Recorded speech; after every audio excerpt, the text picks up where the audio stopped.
Welcome to epitome IAS. ఈరోజు క్లాస్లో మనం ఒక్కసారి గ్రూప్ 1 మెయిన్స్లో మనకి పేపర్ 2లో మనం సెక్షన్ 1 చూసుకున్నట్టయితే సెక్షన్ 1లో మనకి ఇండియన్ హిస్టరీ ఉంది. సో ఇండియన్ హిస్టరీ సిలబస్ ఏంటి according to the TGPSC syllabus ప్రకారం అంటే history and culture of India with special reference to the modern period from 1757 to 1947. ఇది మన సిలబస్. అయితే ఇక్కడ చూసినట్టయితే మనకి ఏపీపీఎస్సి అలాగే టీజీపీఎస్ చూస్తే కొంచెం చిన్న డిఫరెన్స్ కనబడుతుంది. ఏంటంటే ఇక్కడ మనకి అక్కడంతా మొత్తం ఆన్షియంట్ మిడివల్ మోడర్న్ అన్ని కంప్లీట్గా చదవాలి. ఇక్కడ చూస్తే ఏం చెప్పారు, with special reference to the modern period. Modern period వరకు మీరు చాలా బాగా చదువుకోవాలి. 1757 టు 1947 బాగా చదువుకోవాలంటే ఏంటి మీనింగ్ ఇక్కడ, ఆ కాలంలో 1757 నుంచి 1947 వరకు జరిగినటువంటి రాజకీయ, పొలిటికల్, ఆర్థిక, ఎకానమీ అండ్ సామాజిక అండ్ అడ్మినిస్ట్రేటివ్ థింగ్స్ అన్నీ మనం చదువుకోవాలి అక్కడ. ఎందుకంటే అక్కడ కంప్లీట్గా చదువుకోవాలి. Whereas coming to the ancient and medieval Indian history, ప్రాచీన భారతదేశ చరిత్ర, మధ్య భారతదేశ చరిత్రలో చూసుకుంటే అక్కడ అది చదవాలి, కానీ అక్కడేం మనకి స్పెషల్ రిఫరెన్స్ ఎంపసిస్ అని ఏం అడగలేదు. కాబట్టి మనకి యాన్షియంట్ మిడివల్ ఇండియాలో మనం కల్చర్ చదువుకోవాలి. యాన్షియంట్ మిడివల్ ఇండియాలో మనం కల్చర్ పార్ట్ చదువుకోవాలి. So whereas coming to the modern ఇండియాలో మనం each and everything we have to cover. So అయితే మనకి కల్చర్ అంటే ఫస్ట్ మనకి ఏంటి అనేది మనకు తెలియాలి. కల్చర్ అంటే మనకేంటి అనేది ఫస్ట్ తెలియాలి. ఇప్పుడు మనకు ముఖ్యంగా చూసుకున్నామంటే ఆన్షియంట్ ఇండియా కానీ లేదా మిడివల్ ఇండియాలో కానీ, ప్రాచీన భారతదేశ చరిత్రలో కానీ, మధ్య భారతదేశ చరిత్రలో కానీ, ఈ మధ్య కాలంలో మనం యూపీఎస్సీ కానీ, ఏపీపీఎస్సీ కానీ, టీజీపీఎస్సీలో కానీ క్వశ్చన్స్ ఎక్కువగా మనకి కల్చర్ మీద క్వశ్చన్స్. కల్చర్ అంటే ఏంటి? Simple meaning life style, life style of the people, life style. So జనరల్గా మనం కామన్ మ్యాన్ని అడిగినప్పుడు సో కల్చర్ అనగానే అతను ఏం చెప్తారు, జనరల్గా కల్చర్ అంటే ఏంటి, ఇండియన్ కల్చర్ లేదా జనరల్ కల్చర్ అంటే ఏంటి? So food habits, what we are eating, food habits and dressing style. ఇది జనరల్గా కామన్ మ్యాన్ ఇచ్చేటటువంటి డెఫినేషన్. సో మనకి ఇప్పుడు చూస్తే సౌత్ ఇండియాలో మనకి ద్రవిడియన్స్ ఎవరైతే మనం అనుకుంటున్నామో సౌత్ ఇండియాలో వాళ్ళ food habits and dressing style మనం చూసుకుంటే కంపారిటివ్ నార్త్ ఇండియన్స్తో చూసుకుంటే ఆరియన్స్ వాళ్ళ డ్రెస్సింగ్ స్టైల్ వేరు, వాళ్ళ ఫుడ్ హ్యాబిట్స్ వేరు, ఫుడ్ స్టైల్. అదే నార్త్ ఈస్టర్న్ ఇండియాకి వెళ్ళిపోయామనుకోండి మనం, అక్కడ వాళ్ళ ఫుడ్ హ్యాబిట్స్ వేరు, వాళ్ళ డ్రెస్సింగ్ స్టైల్ వేరు. అయితే ఇది జనరల్ కామన్ మ్యాన్ ఇచ్చేటటువంటి డెఫినేషన్. అదే as a aspirant of UPSC or APPSC or TGPSC, so apart from food habits and dressing style, the things which comes under the culture was a language and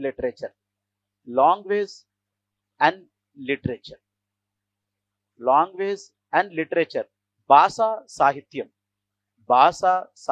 apart from these two, భాషా సాహిత్యం, which language do you speak and so which literature you had, the language and literature, ఏ భాష మాట్లాడుతున్నావు, ఏ సాహిత్యం మీకుంది అనేది కూడా మనకి కల్చర్ల పాట. Art and architecture,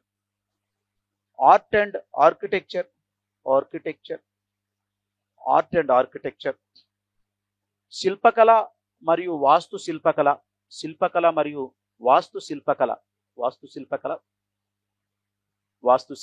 శిల్పకళ you might have seen the sculptures on the temples, many Indian temples.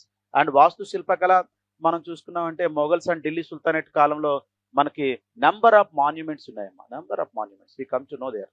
Yes, art and architecture. And third one comes under the culture is religion and philosophy.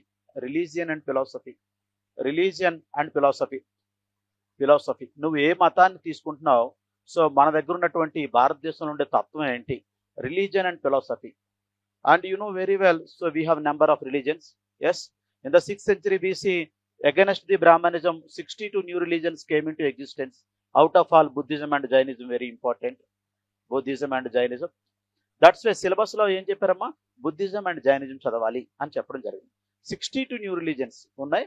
అందు 6వ శతాబ్దంలో పుట్టుకొచ్చే, అందులో ముఖ్యమైన Buddhism. And philosophy, you know very well, Indian philosophical system, shaddarshanas, 6 darsanas.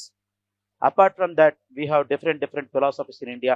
Adi Shankaracharya Advaita philosophy, Ramanujacharya Visishta Advaita philosophy, and Vallabhacharya, Madhvacharya, and Nimbarkacharya, and each one person gave one different philosophy. You know very well, we come to know little later. And fourth one is music. So religion and philosophy em raskol telugulo raskunte matam mariyu tattvam. Music means sangeetam. And so you know very well, music plays very important role even in the 21st century. Yes, 21వ శతాబ్దంలో కూడా music అనేది చాలా important అమ్మా. Yes, మనకి sad సిచ్యువేషన్లో ఒక song ఉన్న మ్యూజిక్ మంచిగా ఇచ్చారనుకోండి, ఆ సాంగ్ వినాలనిపిస్తుంది మనకి. So music, actually we have 2 types of music. One is Hindustani music and second one is Carnatic music. Both comes from where? Indian music. మనకి 12th century ADలో ఒకే ఒక మ్యూజిక్ ఉండేది, that is Indian music. Okay, తర్వాత మనకి Persians, ఈ Muslims వచ్చి వాళ్ళ Persian style of మ్యూజిక్ని తీసుకొచ్చి Indian musics మెలవించడం వల్ల హిందుస్థానీ మ్యూజిక్ని కొత్తగా ఒకటి పుట్టుకొచ్చింది. That is in north India. And Carnatic music, the actual music of Indian music, ఇది ఎక్కువగా పర్షియన్ మ్యూజిక్తో ఇన్ఫ్లుయెన్స్ అవ్వలేదు. Okay, this in south India.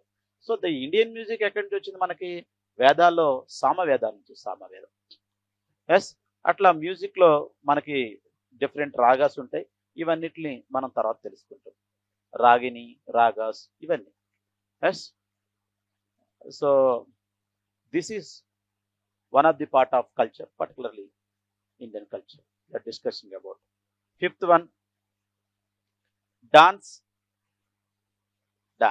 Nrutyam, dance. Nrutyam, dance, Nrutyam. Yes, you know very well, we have different types of dances: classical dance, folk dance, tribal dance. Yes, different dances, and local dances. Yes, and once again, classical dance divided into 8 classical dance it consists of, as different folk dances. And even you can read these dances for your mains essay also. Mains, general, you know, our group on mains essay, general essay. As there is a part, you know very well, history and cultural heritage of India.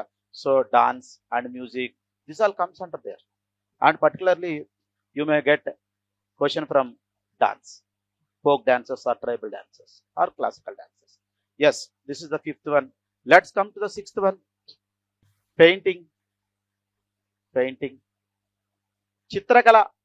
Painting, Chitrakala. What type of paintings we had in the Indian culture? So we have different types of paintings, you know very well. We studied in the prelims. Mural painting, big paintings on the large walls. Even you might have observed in the Mughal darbars. And miniature painting, small paintings, and portrait painting, and 3D painting, and there are different types of paintings. And you know very well, in the time of prehistoric cultures, you don't have that topic actually. Prehistoric culture before the Indus Valley civilization. మీకు chapter లేదమ్మా, ప్రీహిస్టారిక్ cultures, చారిత్రక పూర్వయుగ సంస్కృతులు మీకు లేదు అనుకుంటాను.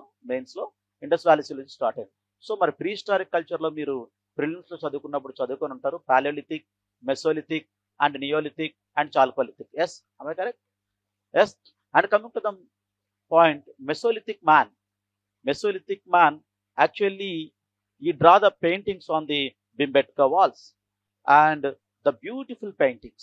So different types of animals, portray the animals, animal hunting, and birds, and women, men hairstyles, and hand linking dance, and different types of dances, and what it is called as, and people jumping, dancing, playing, children's. Yes, and woman is grinding and cooking, men go to the forest and get the food, and different types of paintings you might have seen on the Bhimbetka cave walls. And you just go through the NCERT 11th standard. Anyway, So this Mesolithic man painting, it reached to the at the height of zenith. ఇది అత్యున్నత స్థితికి చేరుకుందమ్మా. ఎప్పుడు painting pre historic కల్చర్లో. Pre historic culture అంటే ఏంటి meaning? Stone age అంటే pre history అంటే where there was no written records. So లిఖితపూర్వక ఆధారాలు ఏముండవు. ఒకరి నుంచి ఒకరికి ఇన్ఫర్మేషన్ ఎట్లా పాస్ చేసుకుంటారు? Through the sounds or gestures, ధ్వనుల ద్వారా లేకపోతే సైగల ద్వారా. సో ఆ కాలంలోనే ఇంత ఉన్నతమైన పెయింట్. సో ఎట్లా చెప్పగలుగుతారు అంత ఉన్నతమైన పెయింటింగ్ అంటే? UNESCO, United Nations education scientific cultural organization. So this organization recognized this painting as world heritage site. World heritage site, ప్రపంచ వారసత్వ సంపద. అంటే ఇది చెడిపోకుండా కింద తరాలకు అందించడానికి వీళ్ళు ప్రయత్నం చేస్తారు రికగ్నైజ్ చేసిన కాడి నుంచి. అంటే ఇంత గొప్ప హార్ట్ ఎప్పుడు మనిషి స్క్రిప్ట్ లేకముందే ఉండేదని చెప్పి. సో దీన్ని 2003లో రికగ్నైజ్ చేయడం జరిగింది యునెస్కో వాళ్ళు. ఇకపోతే ఈ యునెస్కో చూడండి, United Nations education scientific cultural organization. Culture అంటే మరి వాళ్ళు దేన్ని గుర్తిస్తారంటే లాంగ్వేజ్ అండ్ లిటరేచర్లో నువ్వు అద్భుతమైన ప్రదర్శన జరిపిన, art and architecture, religion and philosophy, music, dance, painting, drama. So వీటిలో అద్భుతంగా అనిపిస్తే వాళ్ళు రికగ్నైజ్ చేస్తారమ్మా. కల్చర్ అంటే ఇవన్నీ వస్తాయి. Drama, you know very well, you might have heard about dramas in the Indian history, ancient Indian history. Are you remembering the man who Ashwagosha who wrote first dramas? Ashwagosha, so vice priest of the 4th Buddhist Council and scholar in the court of Kanishka, and you wrote Sariputra Prakarana. Yes, and Ashwagosha first dramas are Sundaranandana and Sariputra Prakarana. And dramas, now it's become drama. తెలుగులో ఏంటమ్మా? నాటకం. సంస్కృతిలో నాటక్. So జనరల్గా this dramas became cinema present day. ఇప్పుడు మనం cinema చెప్పుకుంటాం అంటే ఏంటి? అప్పుడు పాత్రలు మన కళ్ళ ముందు కనిపిస్తాయి డ్రామాలో, ఒరిజినల్గా యాక్చువల్ పాత్రలు. కానీ ఇక్కడ వాటి బొమ్మలు కనిపిస్తాయి సినిమాలో. మనకి పాత్రదారుడు కనిపించడు, బొమ్మలు కనిపిస్తాయి. So drama is very important అమ్మా. ఎందుకంటే మనకి ఈ టైం పీరియడ్లో మనకి చాలా సినిమాలు, సో ప్రపంచంలో చాలా మంది చూసే స్థితికి తెలుగు సినిమా ఇండస్ట్రీ వెళ్ళిపోయింది, మీకు తెలిసిన విషయం. సో త్రిబుల్ ఆర్లో మనం చూసినట్టయితే మనకి ఆస్కార్ అవార్డు ఇట్లాంటివి, సో బాహుబలి, ఇంకా ఇలాంటి గొప్ప గొప్ప సినిమాలన్నీ. సో కాబట్టి డ్రామా కూడా మీకు మెయిన్స్కి వచ్చే అవకాశం ఉందమ్మా. జనరల్ ఎస్ఏలో అడిగే అవకాశం ఉంది. డాన్స్ అండ్ డ్రామా, నాటకం. సో ఇవి మనకి కల్చర్ అంటేనమ్మా. మీరు ఎవరైనా మిమ్మల్ని అడిగితే ఏం చెప్పారు? Apart from food habits and dressing style, so language and literature, art and architecture, religion and philosophy, music, dance, painting, drama. So ఇది ఈ ఎవరైతే మనకి టీజీపీఎస్సీ సిలబస్ పెట్టారో వాళ్ళు ఏం చెప్తున్నారంటే ఈ కల్చర్ని బాగా చదువుకుంటూ 1757 నుంచి 1947 ఉన్నటువంటి అన్ని ఏరియాస్ని కవర్ చేయండి. అంటే పాలిటీ, ఎకానమీ, రిలీజన్, అన్ని ఏరియాస్ని. సో ఇందులో మీరు కల్చర్ చదివితే so more than enough actually. Yes, anyway ఈరోజు మనం లాంగ్వేజ్ అండ్ లిటరేచర్ గురించి మాట్లాడుకొని తర్వాత ఒక క్వశ్చన్కి ఆన్సర్ చేద్దాం. Yes, language and literature. Language and literature, భాషా సాహిత్యం. అయితే మనకి జనరల్గా ఫస్ట్ టాపిక్ మనం ఇండియన్ హిస్టరీలో ఏంటి? Pre historic cultures. కానీ మనకి ఏపీపీఎస్సీ, టీజీపీఎస్సీలో మనకి ఇండస్ వ్యాలీ సివిలైజేషన్ స్టార్ట్ అయింది. Anyway, Indus valley civilization. Third topic Vedic period, or you can called as Aryan civilization, Vedic period. అయితే ఇక్కడ మీరు ఒక పాయింట్ మనకు గుర్తుంచుకోవాలి ఏంటంటే జనరల్గా Indian history divide into ancient, medieval and modern Indian history. Yes, ancient, medieval and modern Indian history. And once again this ancient Indian history divide into 3 parts based on the script అంటే return form లో ఉంటుందమ్మా, language అంటే spoken form లో ఉంటుంది. Yes, script base మీద మళ్ళీ ancient Indian history ఎన్నిగా divide అయింది? 3. 1 is pre history, proto history and history. So pre history అంటే where there was no written records, that period was called as pre history. Yes, please see this here, prehistoric cultures. So there was no written records. People sharing their information one to another through the sounds or gestures. There was no script. So our first topic is prehistoric cultures. Prehistoric means where there was no written records. So if there was no written records, we depend upon the archaeology. History ఏం చేస్తుందమ్మా? History studies the past through the written records. లిఖిత పూర్వక ఆధారాలు ఉంటేనే history గతాన్ని చదవగలదు. మరి ఇక్కడ లిఖిత పూర్వక ఆధారాలు లేవు కాబట్టి ఈ చాప్టర్కి మనం ఎవరి మీద డిపెండ్ అవ్వాలి? Archaeology. Archaeology also studies the past through the material remains and inscriptions, coins and monuments and sculptures. Please remember this. Anyway, coming to the point, Indus valley civilization second topic, Indian history. Yes, proto history. Proto history అంటే script is there but we are unable to read, we don't decipher it. So Indus valley civilization మీకు చూస్తే కాలిబంగంలో దొరికిన seal ద్వారా మనకి ఏం అర్థం అవుతుందంటే Indus valley script is boustrophedon script. Boustrophedon script. See this, right to left, left to right, right to left, boustrophedon script. So Indus valley civilization is also called proto historic civilization. Proto historic civilization. So ఉంది కానీ మనం చాలు. కాబట్టి ఈ chapter కూడా మనం దేని మీద ఆధారపడాలి? ఆర్కియాలజీ మీద ఆధారపడాలి. ఎందుకంటే స్క్రిప్ట్ ఉంది కానీ మనం ఇంకా కనుక్కోలేదు కాబట్టి we depend upon the archaeology. So let's come to the Vedic period. Vedic period or Aryan civilization, the bundle of literature was available. The magnificent and massive literature which was produced by the Aryans. And this literature is the source to know about the Aryans' economy, polity and religion and society. And this literature is called as Vedic literature. So generally, real history started from the Aryans. Because of, so from here we have a source. Generally, what is the meaning of history? History studies the past through the written records. లిఖిత పూర్వక ఆధారాలు ఉంటేనే గతాన్ని history చదవగలదు, లేదంటే చదవలేదు. మనం archaeology మీద depend అవ్వాలి, లేదా ఆర్కియాలజీ కూడా సోర్స్ లేకపోతే పురాణాస్ మీద డిపెండ్ అవ్వాలి. ఎస్, ఇప్పుడు మనకు శాతవాహనులు ఎప్పటి నుంచి ఎప్పటి వరకు పరిపాలించారు, ఎంతమంది పరిపాలించారు అనేది మనకి హిస్టరీలో లేదు, ఆర్కియాలజీ లేదు. కాబట్టి అకార్డింగ్ టు మత్స్య పురాణ అని మనం చెప్పడం, మత్స్య పురాణ 450 years, 225 BC to 225 AD, approximately 30 rulers ruled Andhra ప్రాంతం. సో కాబట్టి ఇది మనకి ఎక్కడి? According to Matsya Purana. So anyway, coming to the point. So మరి హిస్టరీ అనేది మనకి ఈ Aryan civilization or Vedic period, ఇక్కడ మనకి ఏంటమ్మా?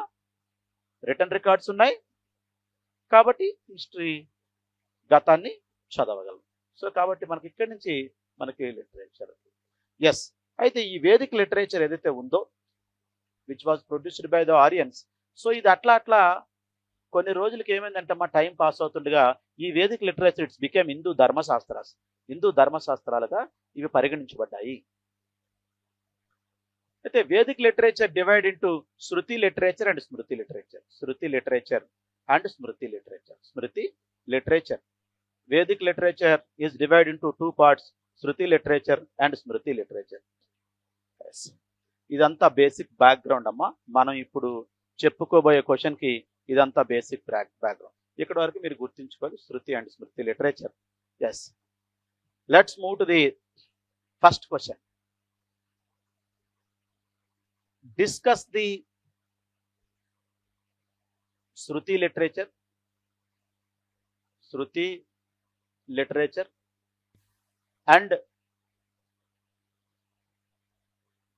and give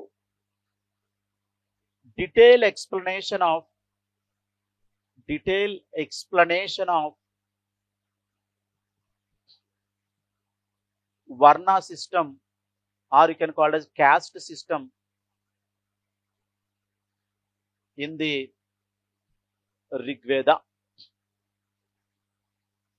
this is your question అమ్మా. తెలుగులో కూడా చెప్తానమ్మా. తెలుగులో కూడా ఇక్కడ మళ్ళీ రాస్తా. Discuss the shruti literature and give detail explanation of varna caste system in the Rigveda. Yes, అయితే discuss the shruti literature, shruti సాహిత్యాన్ని వివరించండి. అలాగే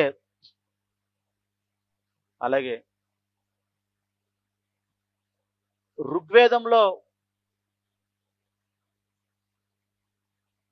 ఋగ్వేదంలో రాయబడ్డ వర్ణ లేదా కుల వ్యవస్థ గురించి వివరణ ఇవ్వండి. డీటెయిల్ ఎక్స్ప్లెనేషన్ ఇవ్వండి. ఇది మా క్వశ్చన్. శృతి సాహిత్యాన్ని వివరించండి. అలాగే వివరించండి మరియు అనుకుంటాను రెండంటే మరియు ఋగ్వేదంలో రాయబడ్డ వర్ణ కుల వ్యవస్థ లేదా చెప్పబడ్డ వర్ణ కుల వ్యవస్థ గురించి వివరణ ఇవ్వండి. ఎస్. సో చూడమ్మా, ఇక్కడ మనకి ఒకే క్వశ్చన్ లో 2 పార్ట్స్ ఉన్నాయి. ఫస్ట్ మీరు discuss the shruti literature, shruti సాహిత్యాన్ని మనం చర్చించాలి. తర్వాత గివ్ డీటెయిల్ ఎక్స్ప్లెనేషన్ ఆఫ్ వర్ణ సిస్టమ్ ఇన్ ద ఋగ్వేదంలో రాయబడ్డ వర్ణ లేదా కుల వ్యవస్థ గురించి చెప్పాలి. ఇది మనకి క్వశ్చన్ అమ్మా. అయితే మనం ఇప్పుడు ఇక్కడికి వద్దాం. Vedic literature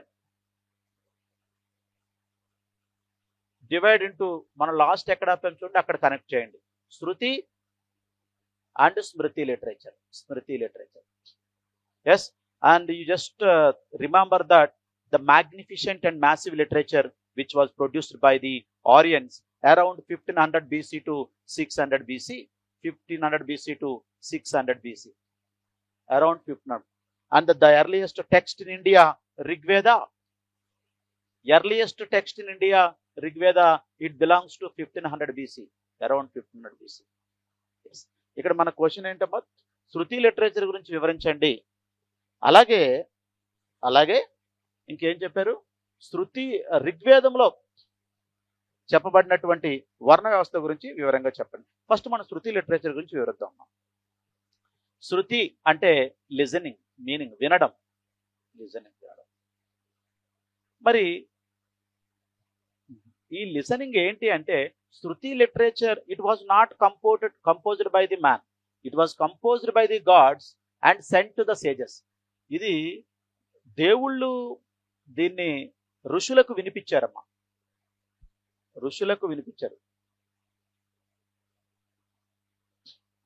Shruti literature which was composed by the gods and sent to the sages. వినడం అంటే దేవుళ్ళు చెప్తుంటే ఋషులు విన్నారు, sages. Yes. And that's this is called as apaurusheya. మన స్మృతి లిటరేచర్ గురించి చెప్పవసరం లేదమ్మా ఈ క్వశ్చన్ లో, ఓన్లీ శృతి అడిగారు. అపురుషేయ, అందుకే శృతి లిటరేచర్ ని అపురుషేయ అంటారు. అపురుషేయ అంటే నాట్ మేడ్ బై మ్యాన్, అంటే మనుషులు రాసింది కాదు, మనుషులు చెప్పింది కాదు. ఎవరు చెప్పారు? దేవుళ్ళు. Apaurusheya. Shruti literature is also called as apaurusheya. And anyway, coming to the point, shruti literature consist of 4 parts. శృతి లిటరేచర్ 4 విభాగాలుగా ఉంది. మొదటిది 4 Vedas. And these 4 Vedas, so 4 Vedas. Next, Brahmanas, Brahmanalu. Aranyakas, Aranyakalu. Upanishads, Upanishads.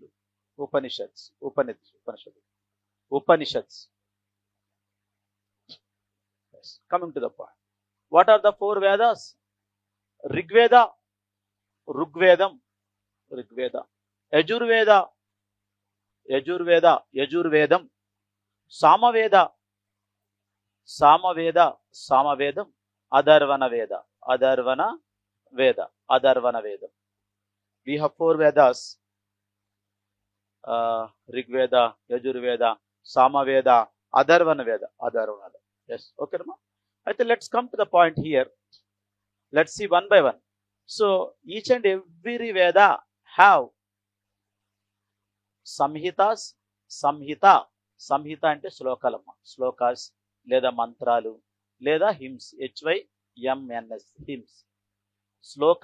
శ్లోకాలు లేదా మంత్రాలు లేదా hymns, HYMNS, hymns. So one point you have to remember, entire Vedic literature was composed in Sanskrit language. Sanskrit, SANS, Sanskrit language. Yes. And one point you have to remember here is, this literature moved from one generation to another generation through oral transmission. Oral transmission ఇది ఒక generation నుంచి ఇంకొక జనరేషన్కి ఎట్లా వెళ్ళిందంటే మౌఖికంగా వెళ్ళిందమ్మా, మౌఖికంగా.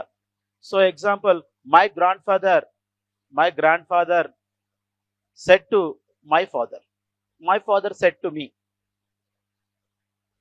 And I said to my son, and my son said to ఈ సన్. ఎట్లా ఒకరి నుంచి ఒకరికి ఎట్లా అమ్మా, ఇట్లా 2000 ఇయర్స్ ఇట్లా జరిగిందమ్మా. 2000 years this Vedic knowledge moved from one generation to another generation through the వారల్ transmission. But this entire Vedic literature, which was composed in written form, like you can call it as manuscript. ఇవన్నీ మనకి return form లో ఎప్పుడు వచ్చాయంటే in the Guptan period almost 500 AD ఆ ప్రాంతాలమ్మ. So ఇవన్నీ book రూపంలో ఎప్పుడు వచ్చాయంటే మనకి గుప్తుల కాలంలో వచ్చాయి. అప్పటి వరకు ఎట్లా అయింది, ఒకరి నుంచి ఇంకొకరికి వారల్ ట్రాన్స్మిషన్ ద్వారానే జరిగింది, మౌఖికంగా జరిగింది. ఇది ఏ లిటరేచర్ అయినా, శృతి అయినా స్మృతి అయినా, ఎంటైర్ వేదిక్ లిటరేచర్. అయితే మనకి ఋగ్వేదాలో సంహితాలు ఉంటాయి, బ్రాహ్మణాలు ఉంటాయి, అరణ్యకాలు ఉంటాయి, ఉపనిషత్తులు ఉంటాయి. సంహితాలు అంటే శ్లోకాలు. ఈ శ్లోకాలు ఏం చేస్తుంటాయి అంటే ఆ రోజుల్లో ఉన్న దేవుళ్లను స్తుతిస్తూ ఉంటాయమ్మా, ఆ రోజుల్లో ఉన్న దేవుళ్లను స్తుతిస్తూ ఉంటాయి. దేవుళ్ళు మరియు దేవతల్ని స్తుతిస్తూ. సంహితాలు లేదా శ్లోకాలు ఏం చేస్తుంటాయంటే ఆ రోజుల్లో ఉన్న దేవుళ్ళు మరియు దేవతల్ని స్తుతిస్తూ ఉంటాయి. ఇప్పుడు ఋగ్వేద సంహిత అనొచ్చు మనం. Rigveda I told you earliest text in India. Rigveda consist of 10 chapters. ఋగ్వేదలో 10 చాప్టర్లు ఉన్నాయి. It is called as 10 mandalas. మనకి మహాభారతంలో ఎన్ని చాప్టర్స్ ఉన్నాయి? 18 చాప్టర్స్ ఉన్నాయి. వాటిని ఏమని పిలుస్తాం? 18 పర్వాస్ అని పిలుస్తాం. పర్వ. రామాయణంలో ఎన్ని చాప్టర్లు ఉన్నాయి? 7 చాప్టర్లు ఉన్నాయి. దాన్ని ఏమని పిలుస్తాం? 7 ఖండాలు అని పిలుస్తాం. మరి ఋగ్వేదాలు ఎన్ని చాప్టర్లు ఉన్నాయి? 10 చాప్టర్స్. వాటిని ఏం పిలుస్తాం? 10 మండలాస్. 10 మండలాస్ అని పిలుస్తాం. ఏమా? ఎస్. అయితే మనకి ఈ 10 చాప్టర్స్ లో 1028 శ్లోకాలు ఉన్నాయమ్మా. Shlokas or you can called as hymns. 1028 hymns. Yes, out of all 1028, so Gayatri mantra or Gayatri shloka is the most sacred one. So ఈ 1028 శ్లోకాల్లో అమ్మ అత్యంత పవిత్రమైన శ్లోకం ఏదంటే గాయత్రి మంత్ర. అందుకే మనకు స్కూళ్ళలో గాయత్రి మంత్రాన్ని చెప్తారు చదువుకున్నప్పుడు. ఏంటి? ఓం భూర్భువః అని. Out of 1028 the most sacred one is Gayatri mantra, which was composed by Vishwamitra. ఎవరమ్మా? Vishwamitra. Praise to god is Savitri. ఎవరిని ప్రైజ్ చేస్తూ పొగుడుతూ చెప్పారు ఇతను? సావిత్రి అనే గాడెస్ ని. Vishwamitra praise to goddess Savitri through the Gayatri mantra. Goddess ఏమా? ఎస్. సో సావిత్రి ఎవరు ఇంతకీ? Goddess of light. వెలుగుకి దేవత. సో మనకి వెలుగు అనేది చాలా ఇంపార్టెంట్ అమ్మా. మనం మార్నింగ్ లేచేసరికి వెలుగు రాకుండా ఉందనుకో, 1 రోజు రాలేదు, 2 రోజులు రాలేదు, 3 రోజులు రాలేదు, ఏమవుతావు? మొత్తం చెట్లు, జంతువులు, చరాచర జీవులన్నీ నెమ్మదిగా అవి క్షీణింపబోతుంటాయి. మనకు తెలుసు కదా, సూర్యరశ్మి ద్వారా కిరణజన్య సంయోగం ద్వారా మొక్కలు తయారు చేసుకుంటాయని. సో మరి ఇదంటే ఈ ప్రాసెస్ అంతా ఉండదు. కాబట్టి తల్లి నువ్వు లేకపోతే మేము ఎవరం లేము, నువ్వు చాలా గొప్పదానివి అని చెప్పి సో ఈ సావిత్రిని ప్రైజ్ చేస్తూ విశ్వామిత్ర 3rd మండల ఆఫ్ ఋగ్వేదంలో చెప్పాడమ్మ. ఋగ్వేదంలో 3వ మండలంలో చెప్పాడు. Next Yajurveda talks about rituals or deals about rituals. Yajurveda మనకి క్రతువుల గురించి చెప్తాయమ్మా. క్రతువుల గురించి చెప్తాయి యజుర్వేద. డీల్స్ అబౌట్ రిచువల్స్ క్రతువుల గురించి చెప్తాయి. Deals about rituals. మనకి క్రతువులు అంటే మళ్ళీ మనకు రెండు రకాలు ఉంటాయి అన్నమాట. క్రతువులు అంటే సంస్కారాలు, సంస్కారం. సంస్కారాలు అంటే ఇంట్లో చేసే క్రతువులు. ఇప్పుడు శ్రీమంతం చేస్తాం మనం, అదొక క్రతువు ఇంట్లో, దాన్ని సంస్కారం అంటాం. సో అబ్బాయికి పేరు పెడతాం, నామకరణ, అది సంస్కారం. చెవులు కుట్టిస్తాం, అది సంస్కారం. గుండు గీస్తాం, అది ఏంటవి డొమెస్టిక్ రిచువల్స్, అంటే ఇంటిలో చేసేటటువంటి క్రతువులు. ఇంకొకటి రాజులు ప్రజల అభ్యున్నతి కోసం, ప్రజల వెల్ఫేర్ ఆఫ్ ది పీపుల్ కోసం రాజులు చేస్తారు, అవేంటి యజ్ఞయాగాలు, అది కూడా క్రతువే, యజ్ఞయాగాలు. వీటన్నిటిని ఇంగ్లీష్లో ఏమంటాం, రిచువల్స్ అంటాం. క్లియర్? ఎస్. అయితే యజుర్వేదాలో మనకి రెండు రకాలైనటువంటి యజుర్వేదలో once again Yajurveda divide to two parts. One is Shukla Yajurveda and Krishna Yajurveda. శుక్ల అంటే వైట్ అమ్మ, కృష్ణ అంటే black. Shukla Yajurveda and Krishna Yajurveda, white and black. మరి శుక్ల యజుర్వేదాలో మనకు కంప్లీట్గా హిమ్స్ ఉంటాయమ్మా. హిమ్స్ అంటే మనకి ఎట్లా ఛందస్సు రూపంలో, ఛందస్సు తెలుగులో ఛందస్సు రూపంలో ఉంటాయి. ఇవి మనకు అర్థం కావు, సామాన్య ప్రజలకి అర్థం కావు. కానీ కృష్ణ యజుర్వేదంలో మొట్టమొదటిగా మనకి హిమ్స్, హిమ్స్ అంటే ఛందస్సు రూపంలో ఉండేది, అంటే పద్య రూపం అమ్మ, ఛందస్సు రూపంలో ఉండేది. తర్వాత ప్రోజ్ కూడా ఉంటుంది. ప్రోజ్ అంటే గద్య రూపంలో, అంటే వచన రూపంలో ఉంటుంది, వచన గద్య రూపం. ఇది హిమ్స్ మంత్రాలు ఛందస్సు రూపంలో ఉంటాయి, ప్రోజ్ అంటే గద్య రూపంలో ఉంటాయి వచనాలు. ఏమా ఇప్పుడు మనకి గద్య రూపంలో ఉంటే మనకు అర్థం అవుద్ది, పద్య రూపంలో ఉంటే మనకి అర్థం కాదు, ఎందుకంటే అక్కడ ఛందస్సు ఉంటుంది, అక్కడ ఇక్కడ వచనం ఉంటుంది. సో మొట్టమొదటిసారిగా మీరు ప్రోజ్ ఎక్కడ చూశారు అంటే కృష్ణ యజుర్వేదాలో చూశారు. ఎస్. ఇకపోతే మనకు అప్పటి వరకు ఏంటమ్మా ఇవన్నీ, సో ఇవన్నీ మనకి హింస రూపంలోనే ఉంటాయి, ఛందస్సు రూపంలోనే. సో మనకి ఋగ్వేద ఒకటి ఎర్లీ వేదిక్ పీరియడ్లో, రిమైనింగ్ యజుర్వేద, సామవేద, అధర్వవేద ఇవి ఎప్పుడు అంటే లేటర్ వేదిక్ పీరియడ్లో అమ్మ, మలివేద కాలం. One point you have to remember, Rigvedic Vedic period 1500 BC to 600 BC. మళ్ళీ ఈ వేదిక్ పీరియడ్ని ఎర్లీ వేదిక్ పీరియడ్ అని 1500 to 1000 BC and later Vedic period అని 1000 to 600 BC డివైడ్ చేయడం జరిగిందమ్మా. ఇది early Vedic period or you can call as Rigvedic period. Why it is called as Rigvedic period? Rigveda is the only source to know about the early Vedic period. తొలివేద కాలం గురించి తెలుసుకోవడానికి మనకు ఒకే ఒక సోర్స్ ఉంది, అదేంటమ్మా ఋగ్వేద. మిగతా మూడు లేటర్ వేదిక్ పీరియడ్లో 1000 to 600. ఎస్. యజుర్వేదాలో మీకు యజుర్వేదాలో మనకి ఒక చిన్న ప్రాబ్లం ఉందమ్మా. According to Yajurveda there was no direct connection between god and human being. Yajurveda ప్రకారం దేవుడికి గాడికి మధ్య, దేవుడికి మనిషికి మధ్య ఎటువంటి దేవుడికి కనెక్షన్ లేదు అని చెప్తుంది అనమాట. There was no direct connection between human being and god. మరి అంటే హ్యూమన్ బీయింగ్ అంటే మనం, మరి ఇప్పుడు ఉందా కనెక్షన్ గాడ్కి మనకి? ఉందా అంటే ఉంది. మన గాడ్కి మనకు ఉంది కాబట్టి మనం ఆల్ టికెట్ తీసుకెళ్ళి గాడ్ దగ్గర పెట్టి, తండ్రి నాయన ఇంతవరకు నేను చదివాను, ఇక మీద నువ్వే చూసుకోవాలంట. పక్కన ఎవరు పూజారి ఉన్నా లేకపోయినా, జనాలు ఉన్నా లేకపోయినా మనం చెప్తాం. ఎందుకు? మన కనెక్షన్ ఉంది, అతను వింటున్నాడన్న నమ్మకం ఉందని చెప్తాం. అవునా కదా? వినడం చెప్తామా? వింటున్నాడనే అంటే ఏంటి? We have a direct connection. అదేంటమ్మా? భక్తి, దేవుడి మీద నీకున్న భక్తి. కానీ ఇక్కడ ఆ కనెక్షన్ లేదు మీకు అని చెప్పి ఏం చెప్పింది? యజుర్వేద చెప్పింది. When I was a student of UPSC asked this question prelims. So according to which Veda there was no direct connection between the human being and god. But మీకు కనెక్షన్ కావాలంటే మళ్ళీ ఒక ఆప్షన్ కూడా ఉందమ్మా. If you want to connect with the god you have to perform the rituals. Yajurveda దేని గురించి మాట్లాడుతుంది? Rituals గురించి. ఏమంటారు? మీరు ఒక క్రతువు చెయ్యాలి, రిచువల్స్. ఇంకొకసారి యూపీఎస్సీ మళ్ళీ ఇంకొక క్వశ్చన్ అడిగింది, who was the mediator between the human being and God according to Yajurveda. Yajurveda ప్రకారం ఎవరు? అందరూ ప్రీస్ట్ పెట్టారు. ఎందుకంటే ఈ యజ్ఞయాగాలు అవన్నీ రాజుల పేరు మీద కానీ ప్రజల పేరు మీద కానీ ఎవరు చేస్తారు? క్రతువులు కానీ యజ్ఞయాగాలను ప్రీస్ట్ చేయాలి, ఎందుకంటే అతనికే మంత్రాలు తంత్రాలు అన్నీ వచ్చు.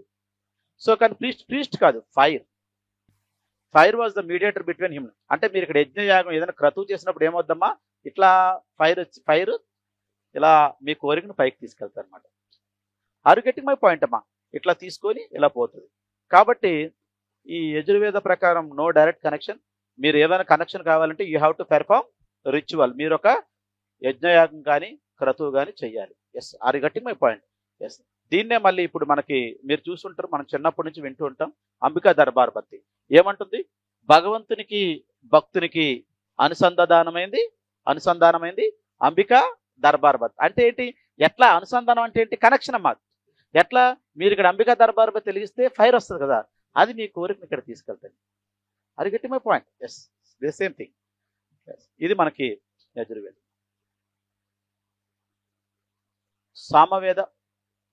Samaveda deals about music. సామవేదం డీల్స్ అబౌట్ మ్యూజిక్. సామ అంటే మ్యూజిక్ మా, వేద అంటే నాలెడ్జ్, సామ అంటే సంగీతం, వేద అంటే జ్ఞానం, సంగీత జ్ఞానం. సామవేద అంటే సంగీత జ్ఞానం, సామవేద సంగీత జ్ఞానం. అయితే మనకి సామవేదం మనం చెప్పుకున్నాం ఇందాక, ఇప్పుడున్న హిందుస్థానీ కర్ణాటక మ్యూజిక్లు, ఇండియన్ మ్యూజిక్ ఇంతకు ముందు ఉండేది, ఆ ఇండియన్ మ్యూజిక్ సామవేద నుంచి వచ్చింది అట్లా. అయితే సామవేదాల్లో మనకి శ్లోకాలు ఏమి ఉండవమ్మా. ఇక్కడ ఎటువంటి సంహితాలు ఉండవు. సంహిత ఆర్ యూ కెన్ కాల్ శ్లోకాలు ఉండవు, శ్లోకాస్ ఏమి ఉండవు. మరి ఏముంటాయి సార్ సామవేదాలు? మరి శ్లోకాలు ఏముంటాయి? అది డౌట్. ఏముంటాయి అంటే సామవేదాల కొత్త శ్లోకాలు ఏమి ఉండవు. ఋగ్వేదంలో ఉన్న శ్లోకాలు ఏవైతే ఉన్నాయో ఆ శ్లోకాలకి సామవేద ట్యూనింగ్ ఇస్తుందమ్మా. ట్యూనింగ్ అంటే రాగాన్ని ఇస్తుంది, ట్యూనింగ్.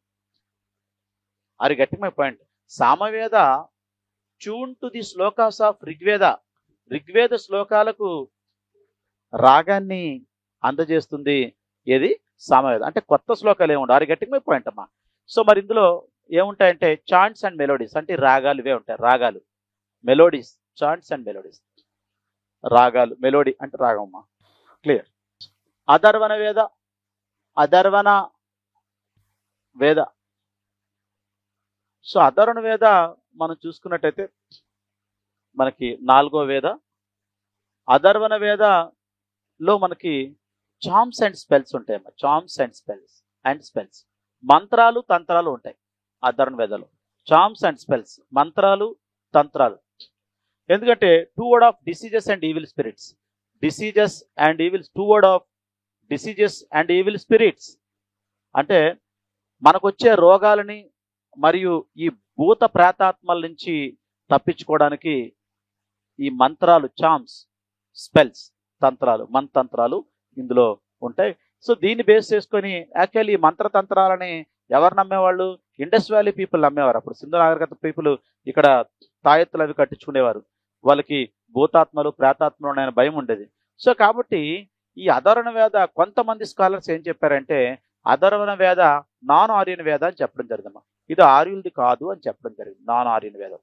మరి ఎవరై ఉంటారు? ఆర్యులు వచ్చేటప్పటికి అప్పుడు సింధు వ్యాలీలో ఉండే ప్రజలు ఎవరైతే ఉన్నారో వాళ్ళు ఆబ్వియస్లీ సింధు నాగరికత ప్రజలు అయి ఉంటారు, నాన్ ఆర్యన్ వేద. కానీ 1 point you have to remember, అంతమంది స్కాలర్స్ కాదు, కొంతమంది some scholars they said about this అధర్వణ వేద ఈస్ నాన్ ఆర్యన్ వేద.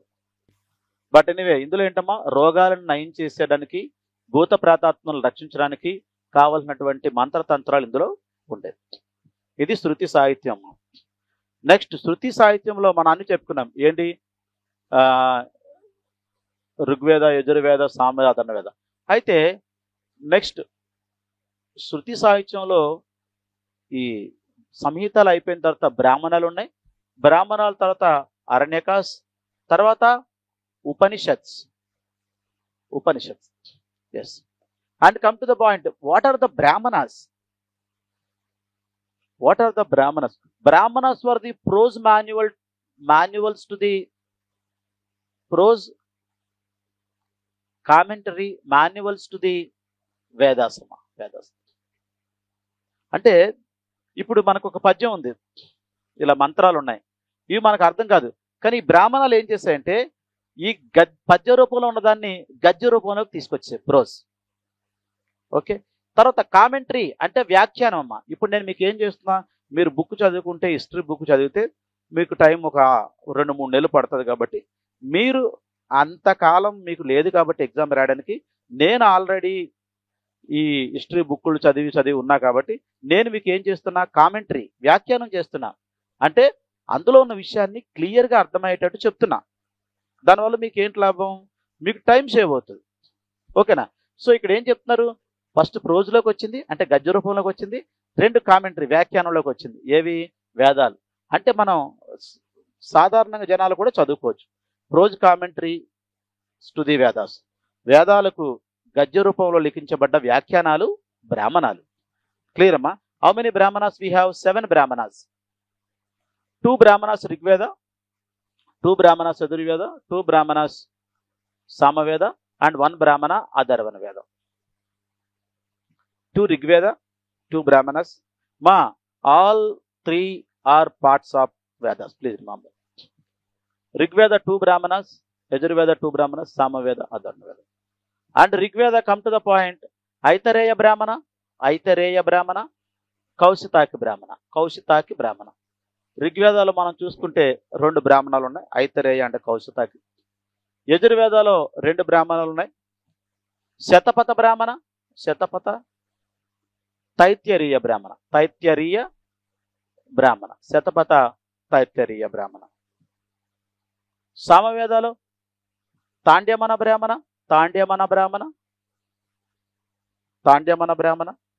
జైమనీయ బ్రాహ్మణ, JAI జైమనీయ బ్రాహ్మణ, తాండ్యమన, జైమని. అండ్ లాస్ట్ బ్రాహ్మణ గోపద బ్రాహ్మణ.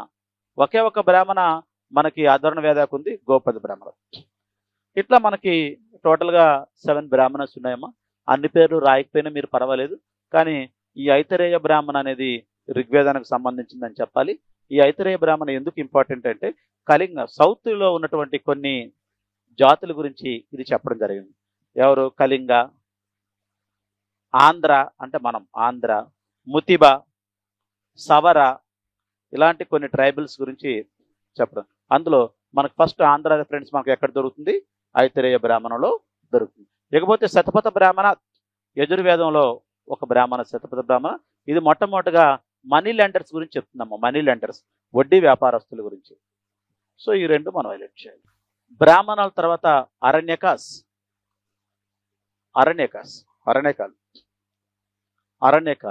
అరణ్యకాస్ అంటే ఫారెస్ట్ బుక్స్ అమ్మా. Aranyakas are the forest books. ఇవి అరణ్య పుస్తకాలు, ఫారెస్ట్ బుక్స్. సో ఇక్కడ ఒక పాయింట్ మీరు జాగ్రత్తగా వినాలి. Aranyakas are the forest books which contains the philosophy of rishis. ఇవి ఋషుల తాలూకా ఫిలాసఫీ ఇందులో ఉంటుందమ్మా. ఎందుకు వీటిని అరణ్యకాస్ అని అన్నారంటే, ఎందుకు వీటిని ఫారెస్ట్ బుక్స్ అన్నారంటే, ఇవి అరణ్యకాల్లోనే చెప్తారమ్మా. ఇవి అరణ్యాల్లో చెప్తారు. అరణ్య అంటే అక్కడ వీటి గురించి ఎక్కడ డిస్కస్ చేయబడద్దమ్మా? ఫారెస్ట్లో. ఇప్పుడు నువ్వు తెలుసుకోవాలనుకో, క్లాస్ రూమ్లో కదా ఉండాల్సింది. ఫారెస్ట్కి పోవాలి, అడవిలో కూర్చొని వినాలి. ఎందుకు వీటిని అడవిలో చెప్తారు అనేది ఒక పాయింట్. ఎందుకంటే ఇందులో మనకి చామ్స్ అండ్ స్పెల్స్ ఉంటాయమ్మా, మంత్రతంత్రాలు ఉంటాయి. అందుకే వీటిని అడవుల్లో చెప్తారు. మంత్రతంత్రాలు ఉంటాయి. అయితే మనకి 7 అరణ్యకాస్ అమ్మా. ఈ అరణ్యకాస్ అనేవి ఎపెండెడ్ టు ది బ్రాహ్మణస్. బ్రాహ్మణాలకు అనుబంధాలే అరణ్యకాలు, లేదా బ్రాహ్మణాలకు చివరి భాగాలే అరణ్యకాలైనా పర్లేదు. బ్రాహ్మణాలకు అనుబంధాలే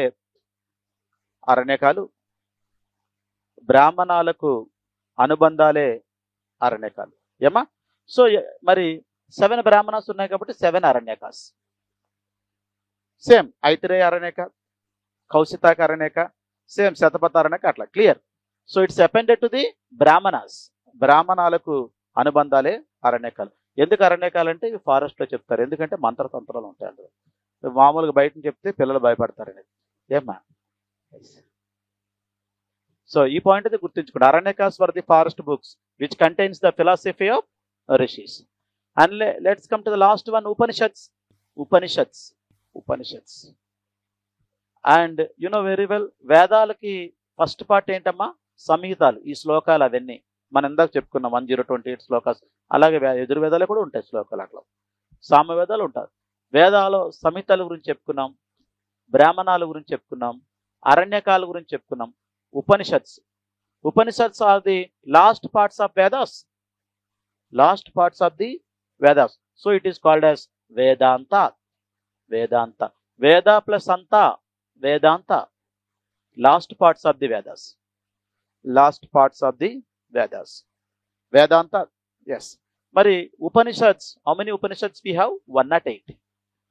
108 ఉపనిషత్స్. సో అప్పుడప్పుడు మీరు చూస్తుంటారు, జనరల్గా ఋషుల మెడల్లో చూస్తే 108 బీడ్స్తో వాళ్ళు ఇక్కడ ఏంటమ్మా ఆ గొలుసు లాంటిది వేసుకుంటారు. అట్లానే మనం దేవుడికి మొక్కునేటప్పుడు ఎట్లా మనం 108 సార్లు దేవుడి చుట్టూ తిరుగుతాం. మనం అంటే ఎవరు? మన సోల్. సో గాడ్ అంటే ఎవరు? సుప్రీం సోల్, ఎటర్నల్ సోల్, పరమాత్మ. So 108 times. ఎందుకు?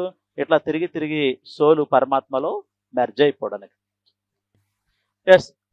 సో తర్వాత ఒకసారి ఒక స్టూడెంట్ కూడా నన్ను క్వశ్చన్ అడిగాడు, సార్ అంబులెన్స్ కూడా 108 ఉంటుంది అని, క్లాస్లో 108 నెంబర్ ఉంటుందని.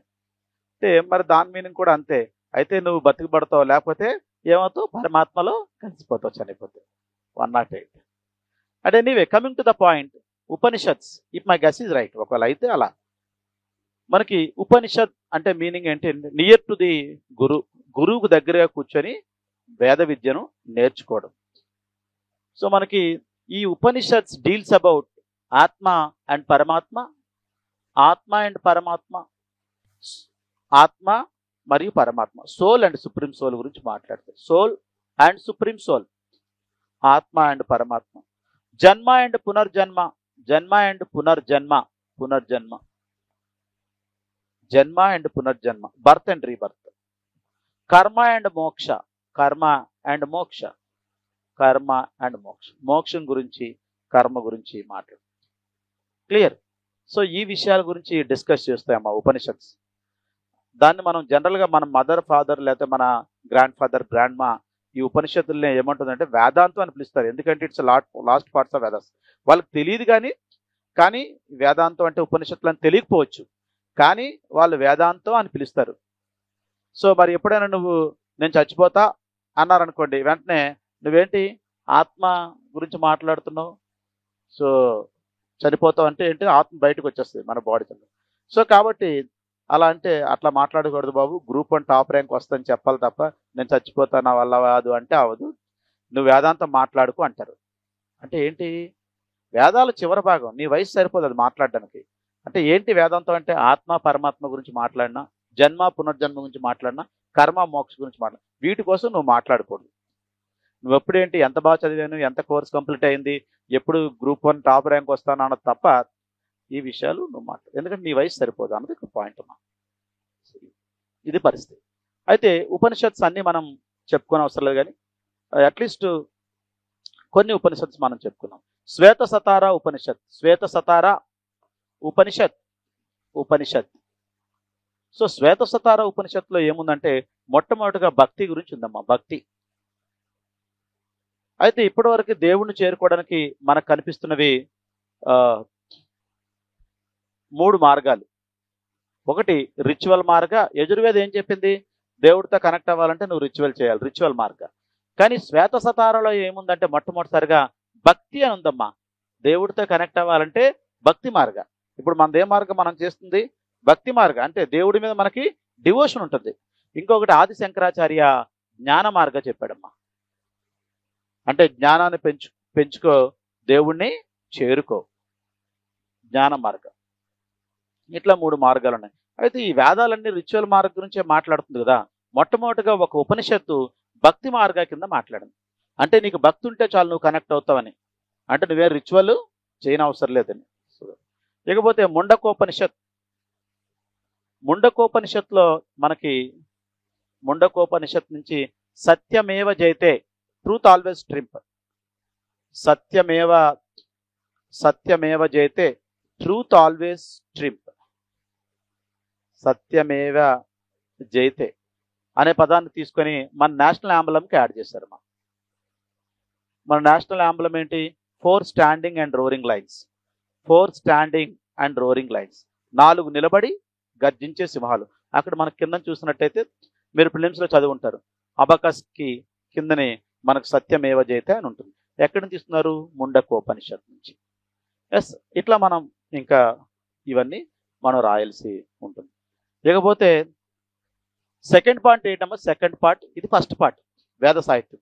సెకండ్ పార్ట్లో ఋగ్వేదాలో ఉన్నటువంటి వర్ణ వ్యవస్థని చెప్పండి, వివరండి. వర్ణ వ్యవస్థ, వర్ణ సిస్టమ్ గురించి చెప్పండి, ఋగ్వేదాలో ఉన్న వర్ణ సిస్టమ్ ఏమా.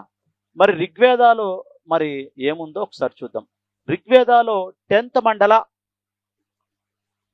మండలాలో పురుష సూక్త ఉందమ్మా. పురుష సూక్త ఋగ్వేదంలో 10th మండలంలో పురుష సూక్త ఉంది.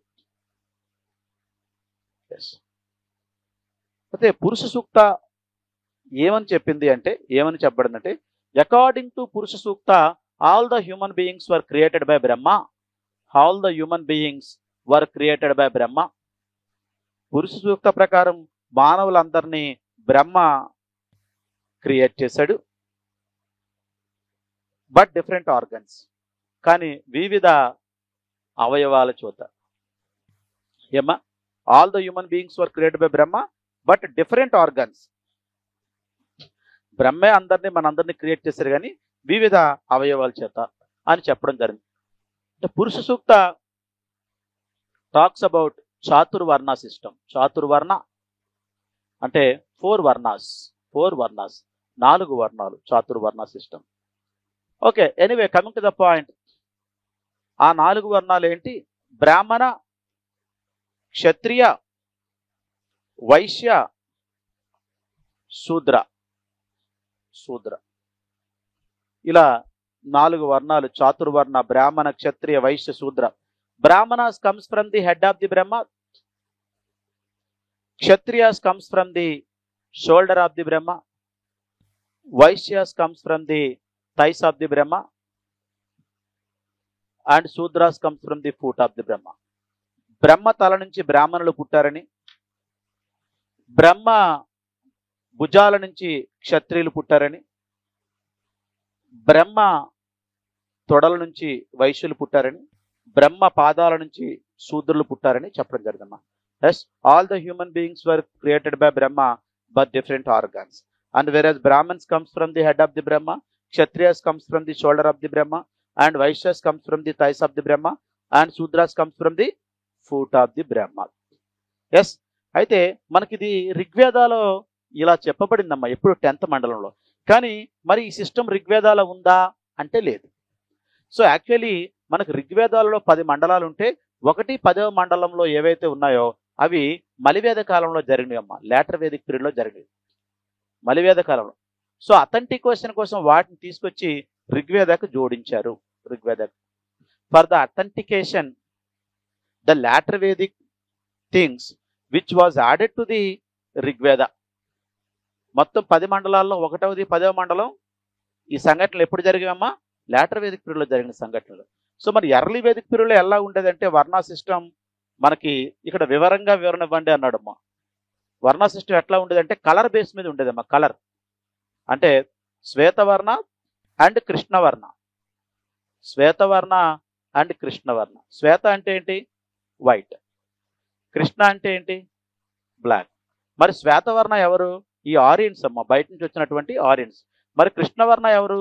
అక్కడ లోకలైట్స్, ఈ సింధు ప్రజలు, మిగిలిపోయిన సింధు ప్రజలు. తర్వాత ఎర్లీ వేదిక్ పీరియడ్లో ఇది ఏ బేస్ అమ్మా? రంగు బేస్ మీద, కలర్ బేస్ మీద. ఓకేనా? తర్వాత ఏమైందంటే ఎర్లీ వేదిక్ పీరియడ్లో సో వృత్తి బేస్ మీద స్టార్ట్ అయిందమ్మా. వృత్తి అంటే నువ్వు చేస్తున్న పని బేస్ మీద. సమాజం ఎన్నిగా విడిపోయింది? సమాజం ఎన్నిగా డివైడ్ అయింది?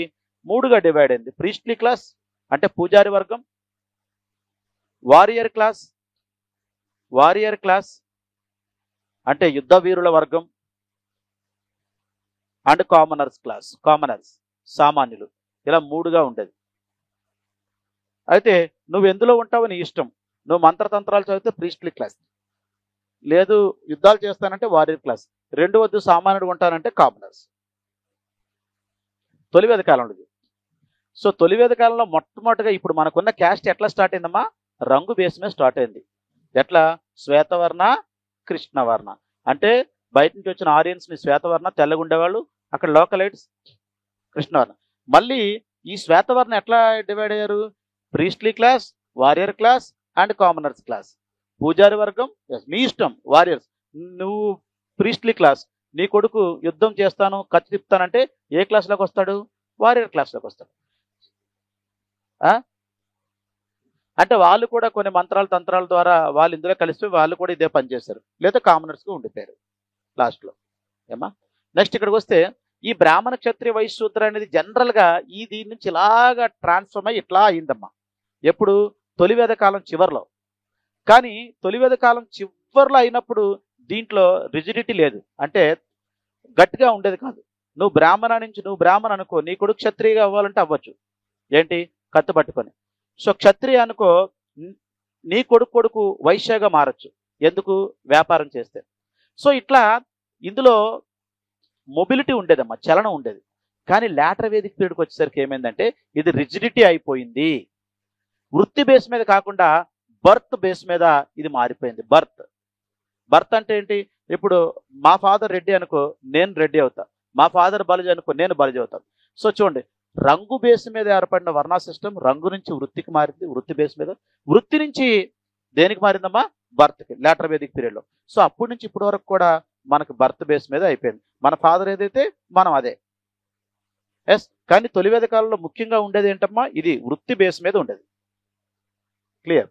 ఇది మనకి వర్ణ సిస్టమ్. అంటే ఋగ్వేదంలో రాయబడ్డ వర్ణ సిస్టమ్ ఇది. జనరల్గా ఋగ్వేద కాలంలో ఉన్న వర్ణ సిస్టమ్ ఇది. అక్కడ ఋగ్వేదంలో రాయబడ్డ ఉన్న అన్నదానికి అడిగారు, కానీ వివరంగా వివరణమన్నారు కాబట్టి ఇది కూడా మనం చెప్పాలి.